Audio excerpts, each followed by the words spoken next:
Welcome to a new episode of Super Saturday. We're not off to the best start today. I tried recording this a second ago, and then at the very end it cuts out and everything went bad. But, of course, I'm back. Hopefully this one goes well, and I won't have to do a third attempt at recording Super Saturday. So, in front of me, I have a list of games. Number 2, Clemson play Florida State, and I have Clemson winning this one by 41 points, 51-10. I think Trevor Lawrence and the Clemson offensive and defensive line will just dominate.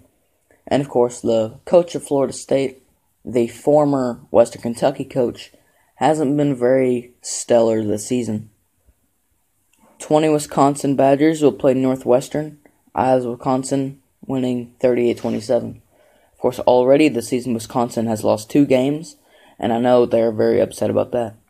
My game of the day, 7 Georgia versus 9 Florida, and I have Georgia winning that one by 10, 34-24. Of course, this is an SEC East matchup. There are 3 teams currently tied for the top in the SEC East in Georgia, Kentucky, and Florida. So, this game will heavily dictate, actually, the standings of the SEC East. 21 Southern Florida play Houston. I have Houston winning and beating unbeaten South Florida 24-21. Not the biggest upset, but it is indeed an upset. This game also is a very good game. 17 Penn State will play 18 Iowa. I have Penn State winning 41-35. 8 Oklahoma versus Kansas State. Oklahoma has a very good offense, not so good defense. That is why I have Oklahoma winning 58-24. If Oklahoma's defense were a bit better, maybe Oklahoma would win by, who knows, maybe like by 40 points or something. And the last game I have here on my list, 12 Kentucky versus Missouri on the road. Of course, Drew Lock, top 5 quarterback, arguably top 2 quarterback, NFL prospect, and of course I think Kentucky's Benny Snell and their defense are just too much for Missouri. That's why I have Kentucky winning 24-21 in Missouri. This is just some news, some info, some updates, some facts that I talked about yesterday on my just regular Sports Central podcast. Statistically, if TCU had only lost 1 game, they'd be number 1 team in the nation. And that's only if everything else is how it is. So, Alabama's unbeaten, Purdue beats Ohio State, those kind of things.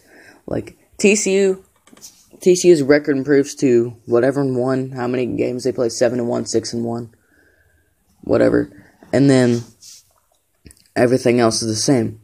Statistically, TCU would be the number 1 team in the country. Pretty surprising. Something else that is surprising, the most underwhelming conference is the Pac-12. The USC Trojans and the UCLA Bruins are usually good, however this season they are atrocious. The SEC is back in the eyes of national analysts. Of course, the Big Ten was actually the focal point in the media when Ohio State and Michigan State and Wisconsin were all just sitting there trying to claw their way to the top, and then Ohio State lost to Purdue, which resulted the Michigan Wolverines being the top dog, and now everyone is talking about the SEC. Boston College last night played their bandana game against Miami, and they won that game 27-14. Miami has been very, very underwhelming this season, 5-3. The most surprising teams in a good way this year in college football are Texas, West Virginia, Notre Dame, and Florida, in my opinion. And the most surprising teams in a bad way are Georgia, Penn State, Wisconsin, Ohio State. And on my most recent podcast, I had 2 comments, both with different opinions. Here's what they said. YouTube user Spice Cheddar Roll said the most surprising team in a good way is definitely Notre Dame. Okay then. I just clicked off the video, so now I have to get back there. And,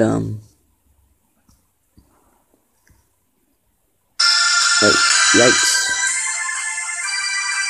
Okay, no one wants to hear my other intro right now.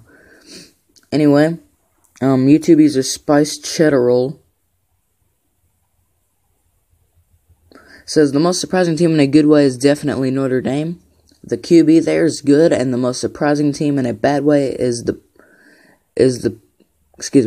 probably Penn State. And YouTube user YUR, I'm not sure how you see it or how you read it or pronounce it. The best team is Texas, and the worst is Wisconsin. So, there are only 2 left. So, the most surprising team is in a good way. Will it be Notre Dame or Texas? Who is the most surprising team this year in a good way, Notre Dame or Texas? And who is the most surprising team in a bad way, Penn State or Wisconsin? I'm starting a new series called Fanatsy Favs. The first episode of that will air later today. I say it like I'm on radio or I'm on a TV. It's going to air later today. But I think that is it. Thank you for listening, and I will talk to you all later today.